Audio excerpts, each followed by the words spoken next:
नमस्कार, आप देख रहे हैं देश की बात। मैं हूँ राजश्री आपके साथ। और देश की बात में आज बात श्री राम की, उनके मंदिर की और उनके मंदिर के लिए मिल रही जमीन की। दरअसल अयोध्या में राम जन्मभूमि के जमीन खरीदी घोटाले के अंदर की बात क्या है, ये दिखाएंगे आपको। और जमीन घोटाले से कैसे खिसकी है बीजेपी के पैरों के नीचे की जमीन, ये भी बताएंगे। प्रधानमंत्री ने कहाँ बताया है लोकतंत्र अभिव्यक्ति की आज़ादी को भारतीय संस्कृति का हिस्सा, ये होगा। और इसके अलावा हम देखेंगे कि सचमुच भारत में कितना सुरक्षित है लोकतंत्र और अभिव्यक्ति की आज़ादी। लेकिन इसके पहले कि इन बड़ी खबरों की ओर हम बढ़ें, इस वक्त कुछ और ऐसी खबरें हैं जिस पर आज दिन भर आपने अपने चैनल पर अपडेट देखा है और इन खबरों को विस्तार से आप देख रहे हैं। आज की सुर्खियों की हम बात सबसे पहले करते हैं।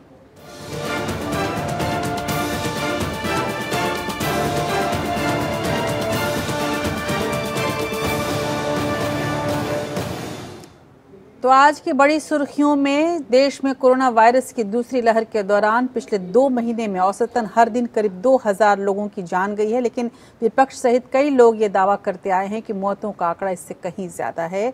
अब मशहूर इंटरनेशनल मैगजीन द इकोनॉमिस्ट ने अपने लेख में दावा किया है कि भारत में कोरोना से मौत का आंकड़ा 5 से 7 गुना ज्यादा हो सकता है। द इकोनॉमिस्ट के लेख में ये दावा किया गया है कि अमेरिका के वर्जीनिया कॉमनवेल्थ यूनिवर्सिटी के क्रिस्टोफर लेफलर के रिसर्च के आधार पर यह दावा है।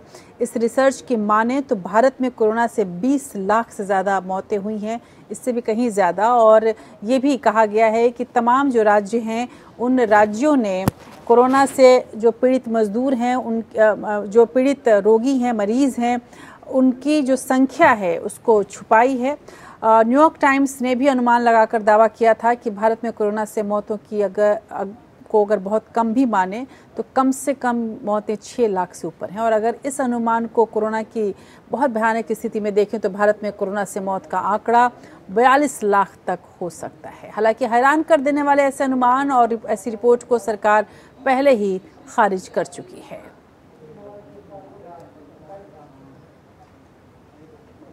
और भारत और एशिया के दूसरे सबसे अमीर शख्स गौतम अडानी को ज़बरदस्त झटका लगा है। एक बड़ी खबर रही जब बाज़ार आज बिल्कुल हिल सा गया, जब NSDL ने यानी नेशनल सिक्योरिटीज़ डिपॉजिटरी लिमिटेड ने 3 विदेशी फंडों के अकाउंट पर रोक लगा दी, उन्हें फ्रीज कर दिया। इन फंडों ने अडानी ग्रुप की कंपनियों में 43,500 करोड़ का निवेश किया था और इसके बाद अडानी का शेयर ज़मीन पर गिर गया, धड़ाम कर गया। इसकी वजह से अडानी समूह की कंपनियों के शेयरों में जो भारी गिरावट आई, उससे पूरे बाजार में खलबली मच गई। हालांकि ये फंड अब न तो अपने खाते के शेयर बेच सकते हैं और न ही शेयर खरीद सकते हैं। ये 3 फंड्स बाजार नियामक सेबी में विदेशी पोर्टफोलियो इन्वेस्टर्स के तौर पर रजिस्टर्ड हैं और मॉरिशस से अपना कामकाज चलाते हैं। इन कंपनियों पर ओनरशिप के बारे में पर्याप्त जानकारी न देने की वजह से कार्रवाई की गई है। हालांकि जानकार ये भी बता रहे हैं कि ये तीनों ही फंड्स संदेहास्पद हैं।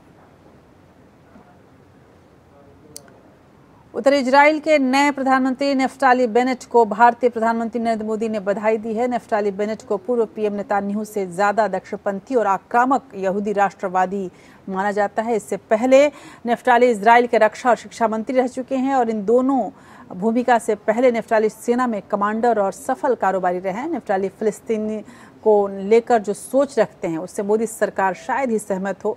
भारत का अब भी वो पुराना रुख है कि इजराइल फिलिस्तीन समस्या का समाधान 2 राष्ट्र में है, यानी कि फिलिस्तीन भी एक स्वतंत्र और संप्रभु राष्ट्र बने। दूसरी तरफ नेफ्ताली इसे पूरी तरह से खारिज करते हैं। नेफ्ताली का कहना है कि इजराइल से लगा कोई और नया देश नहीं बन सकता। भारत पूर्वी यरूशलेम और वेस्ट बैंक को लेकर भी नेफ्ताली के सरकार से अलग राय रखता है। अब तक नेतान्याहू से प्रधानमंत्री मोदी की और भारत की ज़्यादा करीबी थी। अब देखना होगा कि नेफ्ताली के आने के बाद भारत और इजराइल के संबंधों को किस तरफ ये दोनों ही देश के नेता ले जाते हैं। लेकिन इस वक्त पूरे मिडिल ईस्ट में नेफ्ताली के आने के बाद कई अलग तरह के कयास लगने शुरू हो गए हैं। एक और बड़ी खबर आई। सर्बियाई खिलाड़ी नोवाक जोकोविच ने फ्रेंच ओपन टेनिस टूर्नामेंट के पुरुष एकल का खिताब जीता है। जोकोविच ने 2 सेट से पिछड़ने के बाद जोरदार वापसी की और फ्रेंच ओपन पुरुष एकल का दूसरा कुल 19वां ग्रैंड स्लैम खिताब जीता। इस ऐतिहासिक जीत के साथ ही नोवाक जोकोविच 52 साल में 4 ग्रैंड स्लैम में 2 बार जीतने वाले पहले सर्बियाई खिलाड़ी बन गए हैं। तो इन तमाम बड़ी खबरों के साथ साथ आज दिन भर जिस खबर पर नजर रही हम उसके बारे में बात कर लें, और वो खबर थी आज अयोध्या मंदिर की। और आज देश की बात में हम बात भी इसी की करेंगे।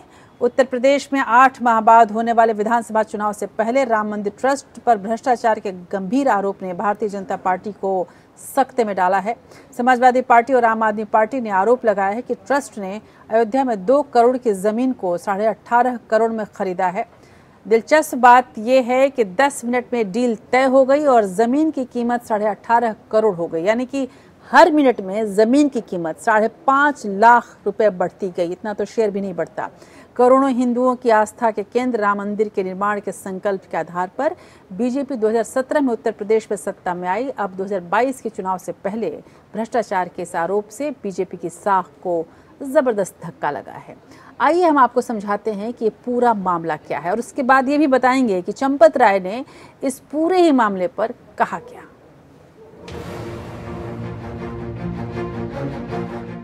वाह वाह राम जी, रामलला की जन्मभूमि के नाम पर 10 मिनट के अंदर ही 16.5 करोड़ रुपए का न्यारा वारा हो गया।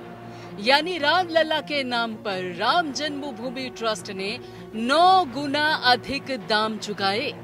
10 मिनट के भीतर हुई दोनों डील के 2 गवाह भी कॉमन ही थे। इनमें एक अनिल कुमार मिश्रा जी का नाम है जो राम जन्मभूमि के सदस्य हैं। दूसरे सज्जन हैं अयोध्या के मेयर ऋषिकेश उपाध्याय।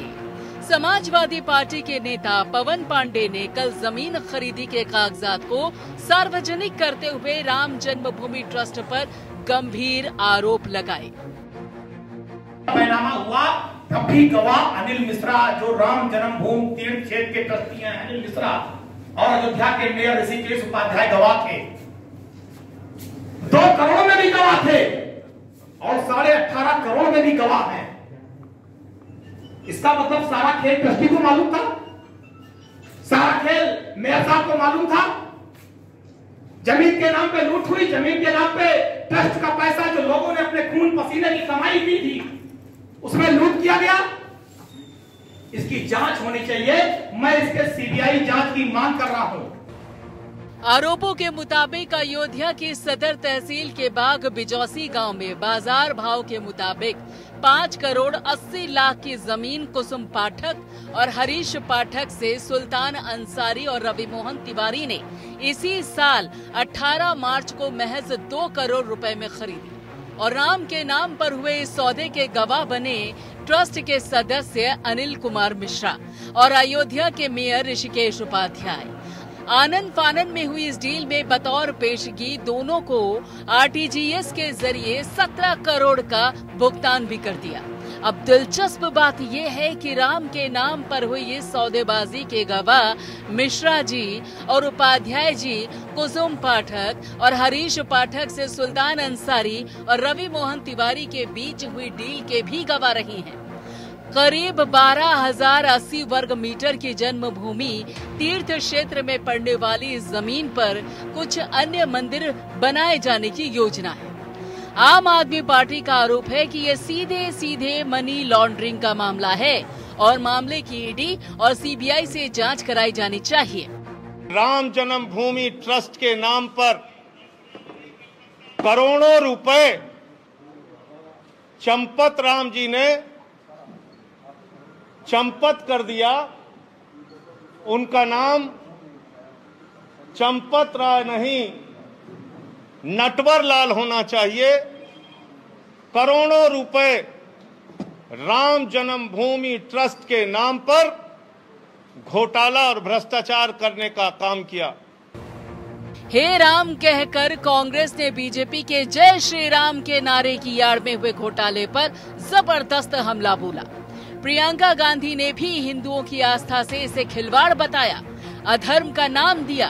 बहरहाल बीजेपी इस आरोप से बचाव की मुद्रा में आ गई, क्योंकि इसी साल दिसंबर से राम मंदिर निर्माण के दूसरे चरण की शुरुआत होनी है और अगले साल अक्टूबर तक नींव भरने का काम पूरा कर लिया जाएगा। लेकिन धर्म की बुनियाद पर सियासत करने वाली बीजेपी की नींव 2022 के विधानसभा चुनाव के पहले ही हिलती हुई नजर आ रही है। Bureau report, APN। उधर उत्तर प्रदेश के मुख्यमंत्री योगी आदित्यनाथ और बीजेपी आला कमान के बीच मनभेद को लेकर उठा विवाद अभी ठंडा भी नहीं हुआ था कि राम जन्मभूमि ट्रस्ट पर घोटाले का मामला सामने आ गया और कोरोना संक्रमण के प्रबंधन और गंगा में तैरती शवों की वजह से बीजेपी तो पहले से सदमे में है। लेकिन आज अब चंपत राय ने इन घोटालों के बारे में बोलना शुरू किया और कहा कि आरोप तो लगते रहते हैं, हम पर तो आरोप गांधी को मारने का भी लगा है। लेकिन इस वक्त मैं आपको एक प्रेस वक्तव्य जरूर दिखाना चाहूंगी जो कि श्री राम जन्मभूमि तीर्थ क्षेत्र ने दिया है और इस प्रेस वक्तव्य के हिसाब से उन्होंने ये जो मुख्य तौर पर उन्होंने कहा है कि 9 नवंबर 2019 को श्री राम जन्मभूमि पर सर्वोच्च न्यायालय का निर्णय आने के बाद भूमि खरीदने के लिए देश के असंख्य लोग यहाँ आने लगे और जिसकी वजह से यहाँ भूमि की जो ज़मीनों के जो दाम है वो बढ़ गए हैं।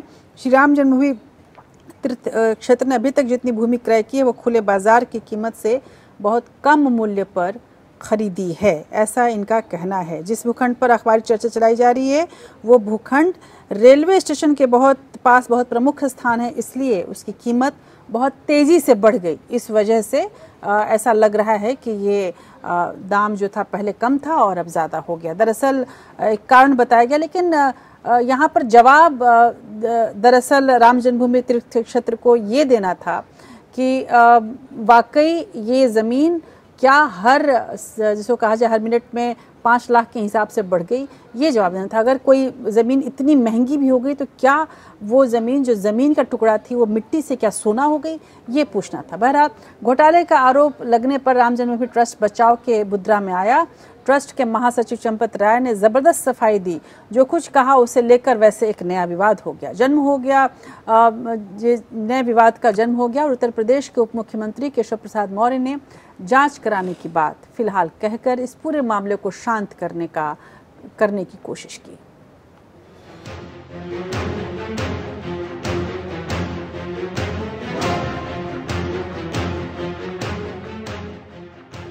हम पर महात्मा गांधी की हत्या के आरोप से हम चिंता नहीं करते। आप भी चिंता मत करिए, आप खूब लगाइए।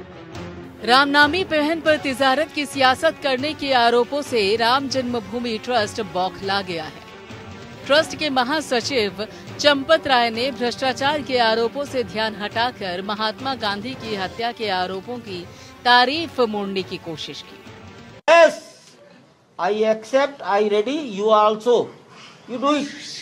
आप अपना काम करिए, हम अपना काम करेंगे। ट्रस्ट का कुछ में कहना है इस बारे में? नहीं कहना, अभी स्टडी करेंगे। राम के नाम पर लूट और घोटालों पर सवाल को महात्मा की हत्या से जोड़ने को राजनीतिक दल बेतुका मान रहे हैं। उनका कहना है कि घोटाले को जानबूझकर आरएसएस के खिलाफ कुप्रचार से जोड़कर देखा जा रहा है। वहीं यूपी सरकार ने जांच कराने का ऐलान तो कर दिया, लेकिन उप मुख्यमंत्री केशव प्रसाद मौर्य ने भी जिस तरह ट्रस्ट का बचाव किया वो भी सवालों के घेरे में है। देखिए, जिनके हाथ राम भक्तों के खून से रंगे हैं वो सलाह न दे। अगर कोई किसी ने भी गड़बड़ किया होगा, ट्रस्ट उसकी जांच करेगा और जो दोषी होंगे उनके खिलाफ कार्रवाई होगी। विरोधी दलों का कहना है कि राम के नाम पर घोटाले पर सवाल उठाने वालों को राम भक्तों के खून का आरोपी बताने से भ्रष्टाचार का अधिकार नहीं मिल जाता। मजे की बात यह है कि बीजेपी आईटी सेल के अध्यक्ष अमित मालवीय ने भी यही दलील देते हुए कहा कि कार सेवकों पर गोली चलवाने वालों से हम कोई अपेक्षा नहीं करते, लेकिन चंदे की चोरी के आरोपों ने बीजेपी को कटघरे में खड़ा कर दिया है। ये भी पूछा जा रहा है कि राम जन्मभूमि ट्रस्ट से किए जा रहे हैं तो फिर बीजेपी क्यों हमलावर हो रही है। बहरहाल ट्रस्ट ने राम भक्तों से देश भर में चलाए समर्पण निधि अभियान के तहत लगभग 1000 करोड़ रुपए जमा किए थे। ट्रस्ट ने इसमें से 500 करोड़ की एफडी करवाई थी। करीब 4 साल पहले निर्मोही अखाड़े ने विश्व हिंदू परिषद पर 1400 करोड़ रुपए वसूलने का आरोप लगाया था। निर्मोही अखाड़े के महंत सीतारामा दास ने कहा कि राम के नाम पर वसूले पैसे से बीजेपी ने चुनाव लड़ा और राम के नाम पर मिले वोट से सरकार बनाई।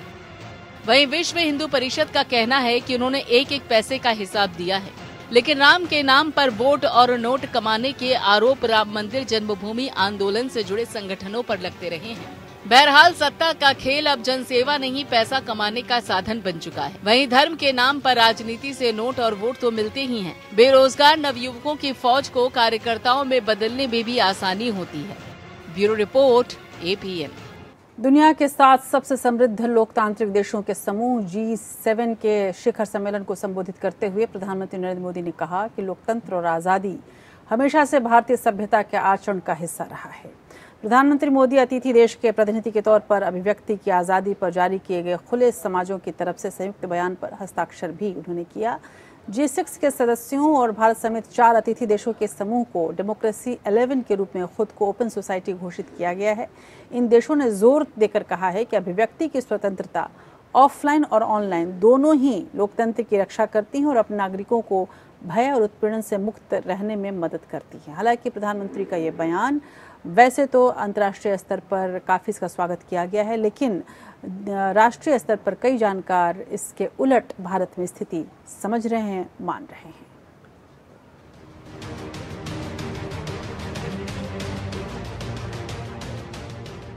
दुनिया भर के मीडिया में भारत में अभिव्यक्ति की स्वतंत्रता पर बढ़ते खतरे के आरोपों पर प्रधानमंत्री नरेंद्र मोदी को अपना पक्ष रखने का एक नायाब मौका मिला।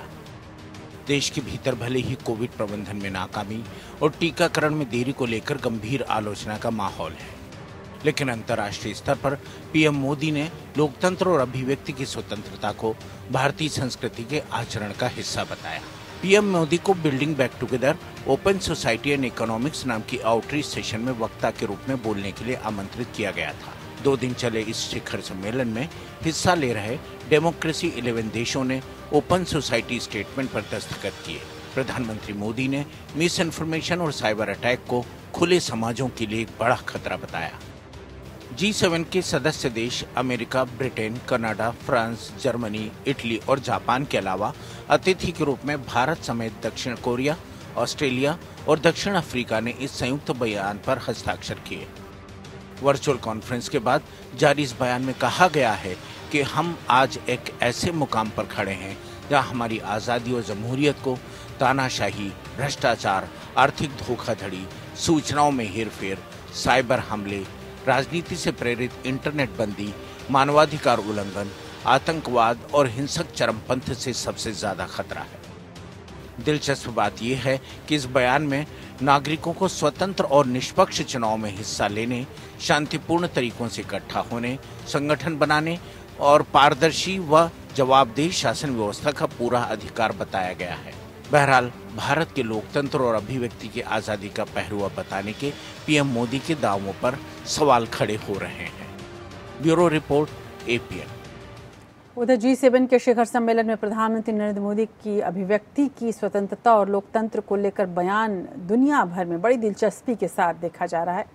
पिछले दिनों जम्मू कश्मीर में इंटरनेट और नागरिकों पर लगी रोक को जिस तरह से भारत में तीखी आलोचनाएं सहनी पड़ी थी, वहीं मोदी ने कोविड महामारी को लेकर वन अर्थ वन हेल्थ का मंत्र भी जो दिया, उस पर सवाल खड़े हो रहे हैं, क्योंकि पारदर्शिता का दावा करने वाले पीएम मोदी की सरकार पर कोविड संक्रमण और होने वाली मौतों के आंकड़ों को छिपाने का आरोप लगा है।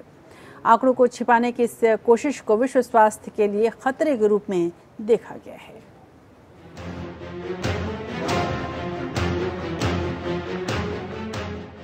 पर उपदेश कुशल बहु तेरे। अभिव्यक्ति की आजादी को लेकर देश में पिछले दिनों से लगातार सवाल खड़े हो रहे हैं। जम्मू कश्मीर से लेकर लक्षद्वीप तक पत्रकारों और मीडिया पर मुकदमे किए जा रहे हैं। लक्षद्वीप की आयशा सुल्तान नाम की फिल्मकार ने सरकार की तुलना बायो वेपन से कर डाली है, जिस पर उसके खिलाफ राजद्रोह का मुकदमा दर्ज कर लिया गया। कार्टूनिस्ट से तो मोदी सरकार को खासी नाराजगी है। सरकार ने हाल ही में ट्विटर से कार्टूनिस्ट मंजुल के खिलाफ एक्शन लेने को कहा। वहीं हाल ही में G7 के सदस्य देश अमेरिका के एक वरिष्ठ अधिकारी ने भारत में लोकतंत्र को लेकर गंभीर चिंता जताई है। अमेरिका में दक्षिण और मध्य एशिया के कार्यवाहक सहायक विदेश मंत्री डीन थॉम्सन ने कहा कि भारत में लोकतंत्र और अभिव्यक्ति की आजादी की हालत बेहद चिंताजनक है। थॉमसन ने हिंद प्रशांत क्षेत्र में लोकतंत्र विषय पर बातचीत के दौरान अमेरिकी सांसदों के सामने अपनी चिंता रखी। ये बयान ठीक उसी वक्त आया जब प्रधानमंत्री G7 में भारत में लोकतंत्र और अभिव्यक्ति की आजादी की दुहाई दे रहे थे। अमेरिका ने मानवाधिकार कार्यकर्ताओं और पत्रकारों को हिरासत में लिए जाने को भी गंभीर बताया। यही नहीं, जम्मू कश्मीर को लेकर तो भारत को अंतर्राष्ट्रीय स्तर पर आलोचनाओं का सामना करना पड़ रहा है। हाल ही में संयुक्त राष्ट्र महासभा के अध्यक्ष वोल्कन बोज़गीर ने तो कश्मीर मामले की तुलना फिलिस्तीन से भी कर डाली। जम्मू कश्मीर में इंटरनेट शटडाउन करने पर दुनिया भर के मानवाधिकार संगठनों ने विरोध जताया था। प्रीपेड नंबर पर यह शटडाउन करीब 8 महीने तक चला। दिलचस्प बात यह है कि G7 के मेजबान देश की समाचार सेवा BBC ने तो भारत को 2019 में सबसे ज्यादा वक्त तक दुनिया में इंटरनेट बंद रखने वाला देश बताया था। नागरिकता संशोधन कानून लागू होते ही असम, मेघालय, अरुणाचल प्रदेश और त्रिपुरा समेत पूर्वोत्तर में व्यापक प्रदर्शन हुए, जिसके बाद बीजेपी शासित कई राज्य सरकारों ने इंटरनेट पर रोक लगा दी थी। यही नहीं, सोशल मीडिया प्लेटफॉर्म से कोविड प्रबंधन पर हो रही सरकार की आलोचना वाली 100 से ज्यादा पोस्ट हटाने के लिए भी कहा गया। लेकिन पीएम मोदी ने लोकतंत्र और अभिव्यक्ति की आजादी को भारतीय संस्कृति का हिस्सा बताया। जबकि सच्चाई ये है कि पिछले 7 साल में सरकार की आलोचना करने वाले या कर्मियों को उजागर करने वाले कई पत्रकार जेल में हैं, तो बहुत से सामाजिक कार्यकर्ताओं पर मुकदमे दायर किए गए। इन सब से ज्यादा दिलचस्प बात यह है कि सरकार की आलोचना का साहस देश के चंद मीडिया हाउसेस या छोटे न्यूज प्लेटफॉर्म से ही जुटा पा रहे हैं, जबकि मेन स्ट्रीम मीडिया ने जुबान पर ताला लगा लिया है। ऐसे में विदेशी मीडिया में ही मोदी सरकार की आलोचना को जगह मिल पा रही है। अंशुमन त्रिपाठी के साथ प्रियंका त्रिपाठी, AP न्यूज। और अपने विशेष सेगमेंट धरोहर में आज हम बात करेंगे उड़ीसा के कोणार्क मंदिर की। इसका निर्माण राजा नरसिंह देव प्रथम द्वारा 13वीं शताब्दी में किया गया था।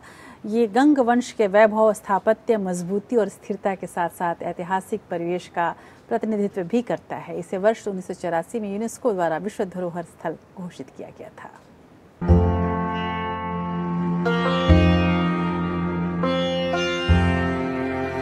विश्व प्रसिद्ध कोणार्क सूर्य मंदिर पूर्वी ओडिशा के पुरी शहर के पास स्थित है। मंदिर को एक विशाल रथ के आकार में बनाया गया है। ये सूर्य भगवान को समर्पित है। इस अर्थ में ये सीधे भौतिक रूप से ब्राह्मणवाद और तांत्रिक विश्वास प्रणाली से जुड़ा हुआ है। कोणार्क का मंदिर न केवल अपने स्थापत्य की भव्यता के लिए बल्कि मूर्ति कला, कार्य की गहनता और प्रवीणता के लिए भी जाना जाता है। ये कलिंग वास्तुकला की उपलब्धि का सर्वोच्च बिंदु है, जो अनुग्रह, खुशी और जीवन की लय को दर्शाता है। कहा जाता है कि सूर्य मंदिर को इस तरह से बनाया गया है कि सूर्य की पहली किरणें सीधे पूजा करने की जगह और भगवान की मूर्ति पर पड़े। कोणार्क सूर्य मंदिर के दोनों ओर 12 पहियों की 2 पंक्तियां हैं। कुछ लोगों का मत है कि 24 घंटे पहिए दिन के 24 घंटों के प्रतीक है, जबकि कुछ और लोगों का कहना है कि 12-12 अश्वों की 2 कतारें वर्ष के 12 महीने के प्रतीक है। इनमें से 4 पहियों को अब भी समय बताने के लिए धूप घड़ी की तरह इस्तेमाल किया जाता है। वहीं 7 घोड़ों को सप्ताह के 7 दिन का प्रतीक माना जाता है। सूर्य मंदिर के मुख्य दरवाजे को गज सिंह कहा जाता है। गज मतलब हाथी और सिंह यानी शेर। यहाँ पत्थर की 2 विशाल मूर्तियाँ हैं, जिनमें शेर हाथियों को कुचल रहे हैं, और इस दरवाजे के नाम के पीछे यही वजह है। सूर्य मंदिर में सूर्य देव की 3 खूबसूरत मूर्तियां बनाई गई है और तीनों की जगह बहुत सूझबूझ से तय की गई है। एक उगता हुआ सूरज देखा जा सकता है, दूसरे से दोपहर का और तीसरे से ढलता हुआ।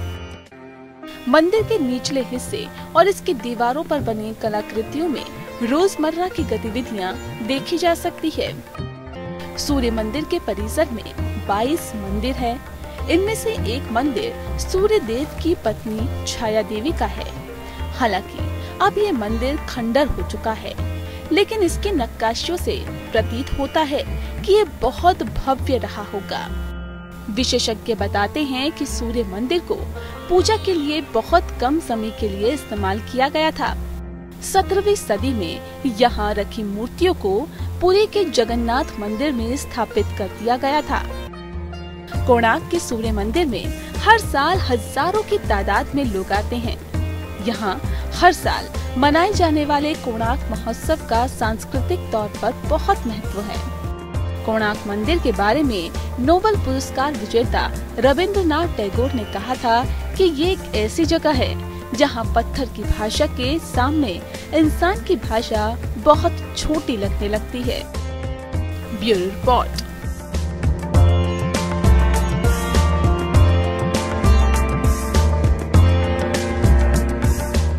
आज देश की बात में इतना ही। नमस्कार।